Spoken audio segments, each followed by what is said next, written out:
এবার ইসরায়েলে 2 দফা ভয়াবহ ক্ষেপণাস্ত্র হামলা চালিয়েছে ইয়েমেন। আরো বিস্তারিত জানিয়ে দিব। এদিকে পশ্চিম তীরে 100টিরও বেশি আবাসিক ভবন ভেঙে দিচ্ছে ইসরায়েলি বাহিনী। এবার গাজায় বোমা বিস্ফোরণে 5 জন ইসরায়েলি সেনা নিহত। এদিকে গাজায় ইসরায়েলি হামলায় একদিনে 105 জন ফিলিস্তিনি নিহত। আরো জানিয়ে দিব। এবার ইসরায়েলকে আবু উবায়দার হুঁশিয়ারি। এদিকে ইরাকে সামরিক অভিযানে 8 জন তুর্কি সেনা নিহত। এবার লোহিত সাগরে মালবাহী জাহাজে হামলা চালিয়ে ডুবানোর দাবি হুতি বিদ্রোহীদের। এবং সর্বশেষে জানিয়ে দিব। এদিকে ইসরায়েল আক্রমণ করলে আরো ধ্বংসাত্মক প্রতিশোধের হুঁশিয়ারি ইরানের। শুনছিলেন সংবাদ শিরোনাম, এখন বিস্তারিত। তবে তার আগে অনুরোধ থাকবে, এই ভিডিওতে একটি লাইক দিন এবং কমেন্টস করে জানিয়ে দিন আপনি কোন জেলা থেকে বা কোথায় থেকে আমাদের সাথে যুক্ত রয়েছেন। এবং সংবাদের সর্বশেষ গুরুত্বপূর্ণ আপডেট পেতে চ্যানেলটি সাবস্ক্রাইব করে আমাদের সঙ্গে থাকুন। এবার ইসরায়েলে ভয়াবহ 2 দফা ক্ষেপণাস্ত্র হামলা চালিয়েছে ইয়েমেন। এবার ইসরায়েলে 2 দফা ভয়াবহ ক্ষেপণাস্ত্র হামলা চালিয়েছে ইয়েমেন। ইয়েমেন থেকে ইসরায়েলে 2 দফা ক্ষেপণাস্ত্র হামলার ঘটনা ঘটেছে। সোমবার ইসরায়েলের পক্ষ থেকে জানানো হয়েছে যে ইয়েমেন থেকে তাদের দিকে 2টি ক্ষেপণাস্ত্র নিক্ষেপ করা হয়েছে। এর আগে ইয়েমেনের 3টি বন্দর ও একটি বিদ্যুৎ কেন্দ্রে হুতি লক্ষ্যবস্তুতে হামলা চালিয়েছে ইসরায়েল। টেলিগ্রামে এক পোস্টে ইসরায়েলি সেনাবাহিনী জানিয়েছে, কিছুক্ষণ আগে ইসরায়েলের বেশ কয়েকটি এলাকায় সাইরেন বেজে ওঠার পর ইয়েমেন থেকে 2টি ক্ষেপণাস্ত্র নিক্ষেপ করা হয়। ক্ষেপণাস্ত্রগুলো প্রতিহত করার চেষ্টা করা হয়েছে এবং প্রতিহতের ফলাফল পর্যালোচনা করা হচ্ছে। খবর টাইমস অফ ইসরায়েলের। এর আগে ইসরায়েলের যুদ্ধ বিমান ইয়েমেনের পশ্চিমাঞ্চলীয় হুদাইদা, রাস ইসা ও সাইব বন্দর সহ 3টি ইয়েমেনি বন্দরে হুতিদের লক্ষ্যবস্তুতে হামলা চালিয়েছে। হামলার শিকার হয়েছে রাশকান্তি বিদ্যুৎ কেন্দ্র এবং একটি জাহাজও। ইসরায়েলের প্রতিরক্ষা মন্ত্রী ইসরায়েল কাতজ সামাজিক যোগাযোগ মাধ্যমে ইয়েমেনে হামলার বিষয়টি নিশ্চিত করেন। গত প্রায় 1 মাসের মধ্যে ইয়েমেনে এটি প্রথম ইসরায়েলি হামলা। এদিকে পশ্চিম তীরে 100টিরও বেশি আবাসিক ভবন ভেঙে দিচ্ছে ইসরায়েলি বাহিনী। অধিকৃত পশ্চিম তীরের তুলকারেম শরণার্থী শিবিরের অভ্যন্তরে আল মুরাব্বা এলাকায় 100টিরও বেশি আবাসিক ভবন ধ্বংস করার পরিকল্পনার অংশ হিসেবে ফিলিস্তিনিদের বাড়িঘর ভেঙে ফেলা শুরু করেছে দখলদার ইসরায়েলি বাহিনী। সোমবার লাইভ প্রতিবেদনে আল জাজিরা এ তথ্য জানিয়েছে।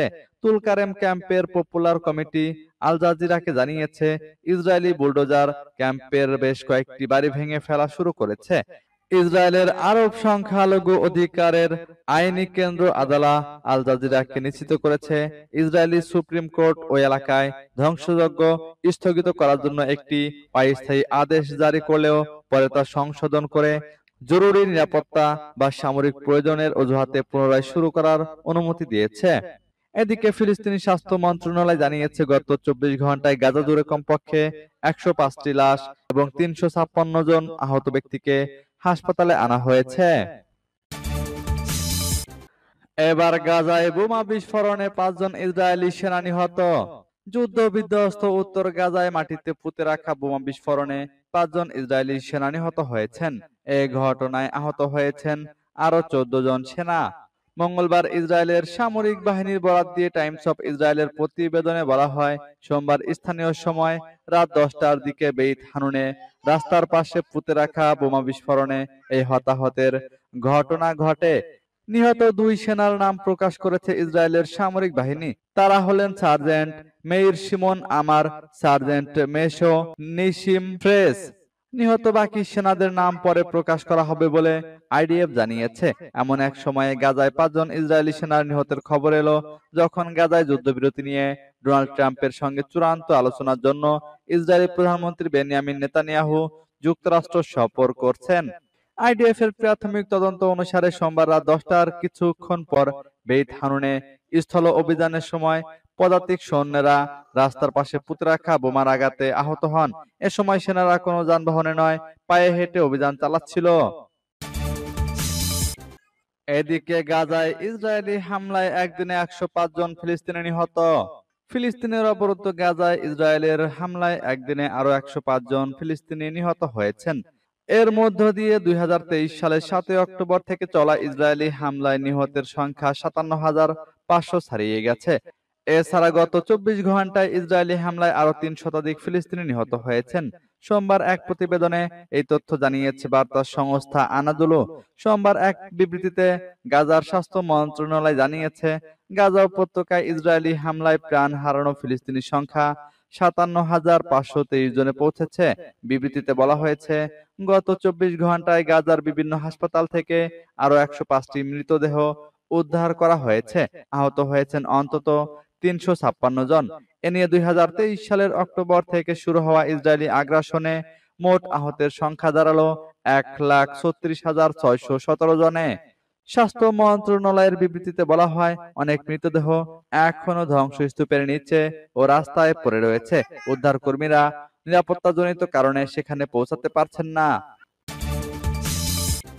এবার ইসরায়েলকে আবু ওবায়দার হুঁশিয়ারি।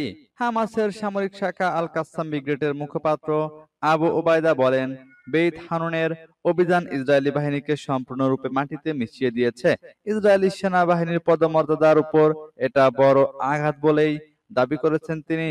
মঙ্গলবার টেলিগ্রামে প্রকাশিত এক বিবৃতিতে আবু ওবায়দা বলেন, গাজা উপত্যকা জুড়ে উত্তর থেকে দক্ষিণে প্রতিরোধ যোদ্ধাদের পরিচালিত এই হামলা ইসরায়েলি দখলদারদের ক্ষতি সাধন করে চলেছে। আবু ওবায়দার ভাষায়, আমাদের যোদ্ধারা তাদের আক্রমণ শুরু করেছিল সেই ধ্বংসস্তূপ থেকে যেখানে দখলদাররা জীবনহীন বলে মনে করেছিল। তিনি আরো বলেন, উত্তর থেকে দক্ষিণ পর্যন্ত সমগ্র গাজা উপত্যকা জুড়ে আমাদের যোদ্ধাদের যে ক্ষয়ক্ষতি হয়েছে তাতে শত্রুদের আরো বেশি ক্ষতি হবে। তিনি আরো সতর্ক করে বলেন, দখলদার বাহিনী আর সফল হবে না। ভবিষ্যতের সংঘর্ষেও আরো ইসরায়েলি সেনা মারা পড়বে। এদিকে ইরাকের সামরিক অভিযানে ৮ জন তুর্কি সেনা নিহত। মিথেন গ্যাসের প্রভাবে তুরস্কের ৮ জন সেনা নিহত হয়েছেন। উত্তর ইরাকের একটি গুহায় অনুসন্ধান চলাকালীন মিথেন গ্যাসের সংস্পর্শে তাদের মৃত্যু হয়। সোমবার তুরস্কের প্রতিরক্ষা মন্ত্রণালয় এক বিবৃতিতে এই তথ্য জানিয়েছে।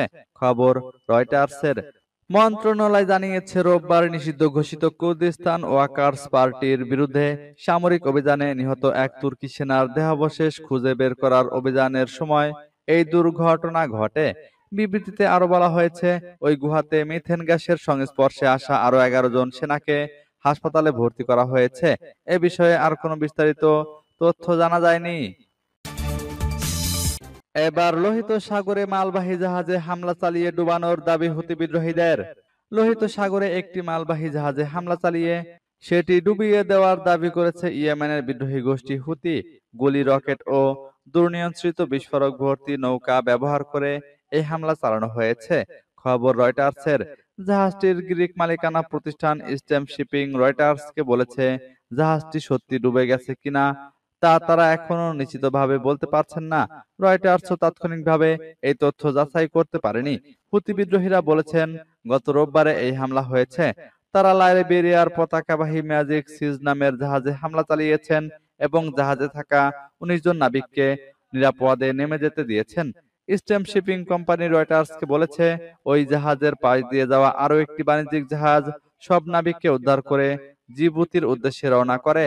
সংযুক্ত আরব আমিরাত কর্তৃপক্ষ এর আগে গতকাল বলেছে, লোহিত সাগরে হামলার কবলে পড়ার পর জাহাজটি থেকে সাহায্য চেয়ে বিপদ সংকেত দেওয়া হয়েছিল। আর সেই সংকেত পাওয়ার পর এডি স্পোর্টস গ্রুপের মালিকানাধীন সাফিন প্রিজম নামের একটি জাহাজ ঘটনাস্থলে গিয়ে উদ্ধার অভিযান চালায় এবং সফলভাবে ২২ জন আরোহীর সবাইকে উদ্ধার করে।